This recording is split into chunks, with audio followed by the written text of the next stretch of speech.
श्री गणेशाय नमः। हर हर महादेव। ओम नमः शिवाय। श्रावण महात्म्य 27वां अध्याय। श्रावण मास के अन्य कार्य। हे सनत कुमार, श्रावण मास में मनुष्य को जो अन्य कार्य करने चाहिए उनको सुनो। भगवान शंकर ने कहा, कर्क की संक्रांति से सिंह की संक्रांति तक सब नदियां रजस्वला हो जाती है, इसलिए उस समय नदियों में स्नान करना निषिद्ध है। समुद्र में गिरने वाली नदियों में स्नान कर सकते हैं, इसमें कोई दोष नहीं लगता। कुछ महर्षियों का कहना है कि कर्क संक्रांति से दक्षिण दिशा में स्थित भगवान अगस्त्य के उदय काल तक नदियां रजस्वला रहती हैं। ग्रीष्म ऋतु में भूमि पर जो नदियां सूख जाती हैं वे भी रजस्वला रहती हैं।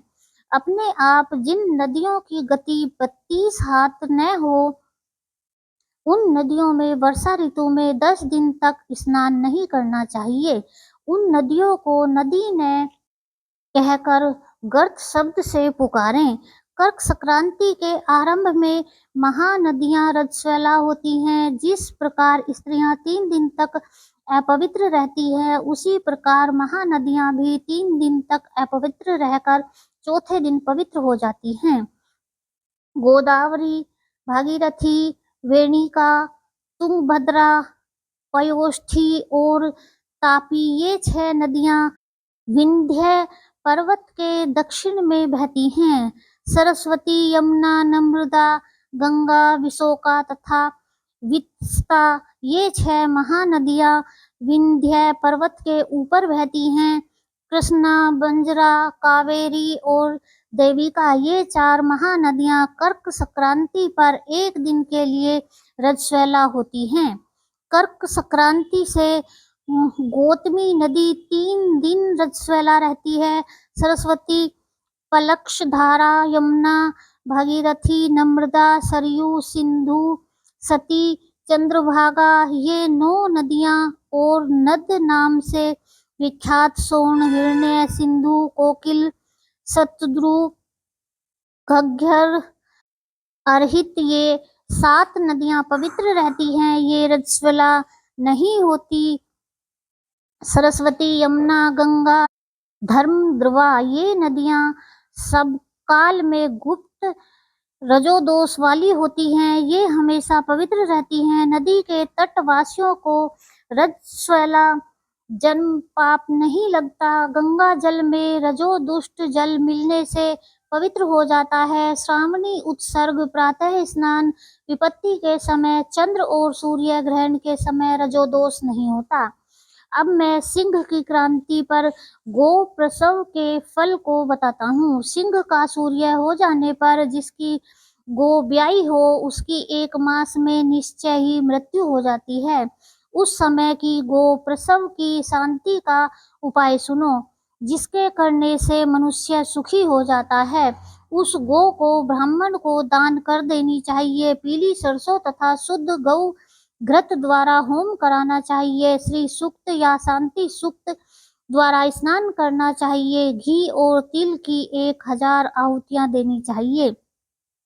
सिंह राशि में सूर्य के आने पर गौ ब्याई हो तो अनिष्ट की संभावना प्रबल होती है। उसकी शांति के लिए अस्यावाम से तथा स्वदिष्णु मंत्र से तिल घी द्वारा 108 होम करने चाहिए तथा मृत्युंजय विधान द्वारा 10,000 हवन करना चाहिए। ऐसा करने से मनुष्य को किसी प्रकार का भय नहीं सताता। यदि श्रावण मास में घोड़ी ब्याई हो तो शांति यज्ञ करने से दोष मिट जाता है। अब तुम श्रावण मास में कर्क या सिंह की संक्रांति होने से शुभप्रद दान के संबंध में सुनो। कर्क के सूर्य में संक्रांति में घृत धेनु का, सिंह की संक्रांति में सोने के छाते का दान करना चाहिए।